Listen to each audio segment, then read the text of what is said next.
water preservation. This is on your booklets that I gave you. So we have food preservation, pressure canning, pickling, dehydrate, freeze-dried, Malar bags with oxygen absorbers, hand warmers. This is something that I learned recently.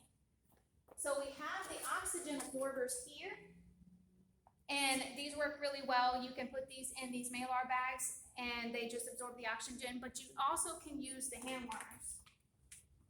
So these are the Malar bags that I use.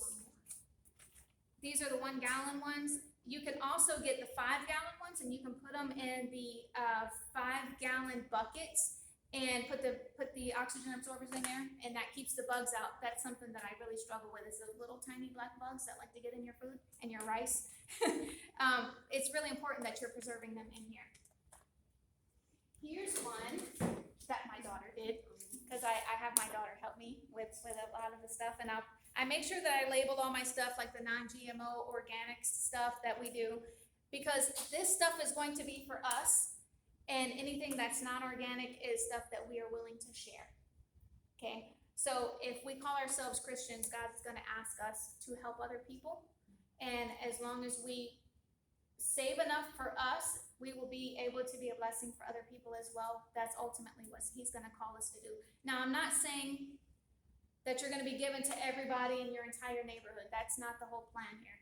The whole plan is praying that God will give you discernment and which ones that you should be helping, which ones you don't have to help, because overly helping is also going to make you a target, and you don't want to become a target. So that's where your relationship with God comes from, and just being able to pray for that discernment. But what we do here is we just list them on here, and sometimes, depending on the product, we will cut it out and we will list the instructions back here. But this is rice, so I know how to prep these. But sometimes if I have something that I'm not used to making, like quinoa, I don't make a whole lot of quinoa, but I do prep quinoa, then I'll put like the instructions and stuff like that on here. And then plus, if I go to give that to somebody, they will also know how to prepare it as well. You can buy these pre-packaged ones. This one's from Patriot Supply. It's supposed to be good. It's supposed to be non-GMO stuff. But you can also get these. And these are really good to do. But if you pre-order these, they get expensive. I mean, you might buy something that they say, okay, this is a 90-day supply, but that's only a 90-day supply for one person. So if you have a family of 4, it might last you a month, 3-4 weeks. So, I mean, although I think having these is a good option, what I want you to know is that you can do it yourself. And you can save a lot more money by doing it that way. Because you can go to Sam's and you can buy one of those big giant, I don't even know how many pounds they are, 25 pounds, 50 pounds, something like that, bag of rice. And you could just basically stack buckets of them for $30, $40. So that's the better way of being able to do it.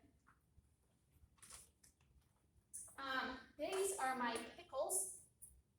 I love pickles. This is my first. Actually, I think Layla helped me with doing these pickles as well. And so doing pickling is really good too.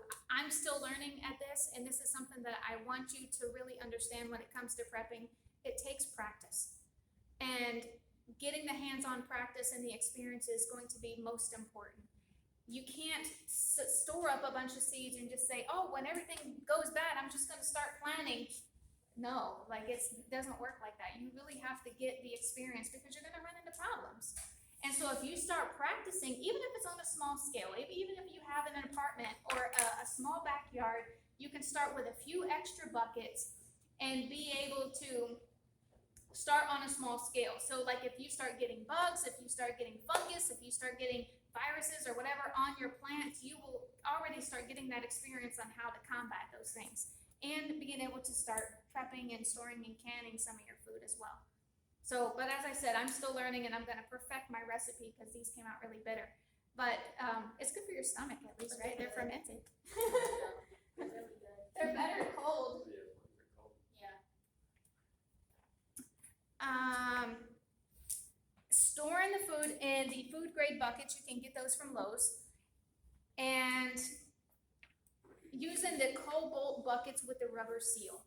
So if you get like the cheaper buckets, that's okay, you can use those, but I highly recommend either putting cans in there or using the Malar bags because bugs will get into them. So that's why I like the rubber seal on the Cobalt buckets. If I don't have a chance, if let's just say I'm just going to the store and I'm buying a bunch of rice and lentils and some split peas or whatever, and I just throw them in the Cobalt buckets until I get a chance to bag them up, then that's what I've been doing. And that way, when I have a chance, I'll be able to go back through and I'll add them to the Malar bags. Meat can also be smoked and salted. I'm in the process of trying this myself, where we had butchered our own chickens, and I would like to be able to start practicing with some of the canning on some of the meat, so that way I can see how that works. As I was telling her, I'm still learning with a lot of the canning stuff because we are city people. We are from the city. So I know a lot about food preservation in this way, but as far as learning how to preserve like fresh food, I'm learning with some of the canning stuff, but that's where practice comes in. And prepping is a constant learning experience. You have to consistently teach yourself and learn new skills on just learning better methods on how to do stuff.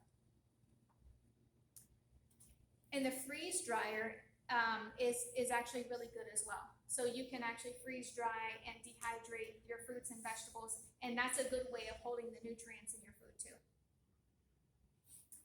The foods that I would recommend on storing would be rice, beans, lentils, canned foods, fruits and veggies, soups, grains like wheat berries. You can make flour. I actually bought a grinder to be able to grind up my own flour. Quinoa, barley, oats, powdered milk, canned meat, sardines, and I only say sardines because it has omega-3s in it. And they're really good for your brain and helps your brain function. Miso soup, this is good for flu, even though my daughter hates miso soup. But it's really good for your flu, and that's something that the Japanese use. Apple cider vinegar, those have many, many uses for apple cider vinegar. Sprouts, they're highly nutritious and they grow really fast. So literally you can grow sprouts anywhere from 3 to 5 days and you'll have something really healthy and it's full of nutrients. Pasta, salt, sugar, peanut butter, coconut oil, honey, spices, pasta sauce, coffee, of course. Powdered protein, shakes, and green superfoods. So I would always recommend like having some sort of powdered protein, superfood, something like that in case you just are feeling like you need some extra nutrients and you can make something fast on the go. So I always like to recommend having those extra superfood shakes and things like that.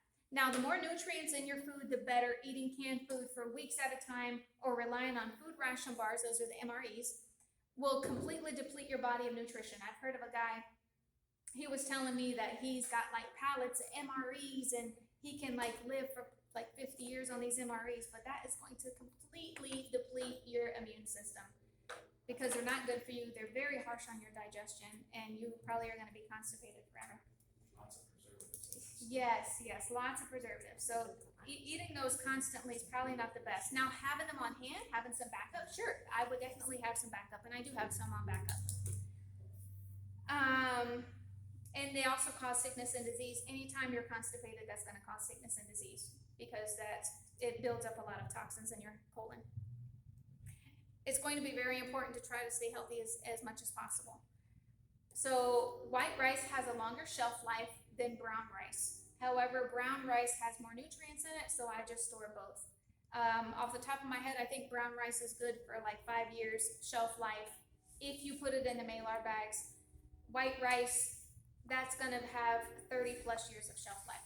So I like to have both on hand. Lentils and white jasmine rice are the best, water and energy efficient. So lentils are really fast to make. They use minimal amount of water. So if you have a regular if you have regular beans like pinto beans, black beans, anything like that, you have to soak those beans. They use up a lot of water, or you have to soak them overnight. Although you can use that water to water your plants with because that's good nutrients for your plants too. But you're still going to be using a lot of water in order to be able to do those. Lentils, you don't have to do that. Lentils are really high in fiber, really high in protein. So, they're most energy and water efficient. And white jasmine rice, like I said, they're the same. So that it cooks really fast and it has less water usage. And if you get the jasmine rice, I think it's made out of Thailand and most of it's non-GMO. So you can get the better, cleaner rice with doing the jasmine. Again, don't seek perfection, seek progress. So I had a lady call me up and she's saying, you know, I didn't get the jasmine rice. I got some other rice. Get food. Okay, don't worry about getting it right. Don't worry about, oh, I didn't do this right. I didn't do that. Just get food and do the best you can with preserving it. Like, I'm not that great at flipping and rotating some of my cans. A lot of that goes to the donation centers. I just consider it a blessing that I'm just donating and I'm helping other people in the meantime. And if I can rotate some stuff out, I'll rotate it out if I catch it on time. And I also have started to replace some of my canned foods with organic stuff, just because I want to be healthier and I want to eat cleaner. So anything that I had stored previously, I'm just replacing it with something healthier. Or I can always give that to other people that have nothing, because either way they're going to be grateful that the fact that you're helping them and you're giving them something to eat instead of nothing.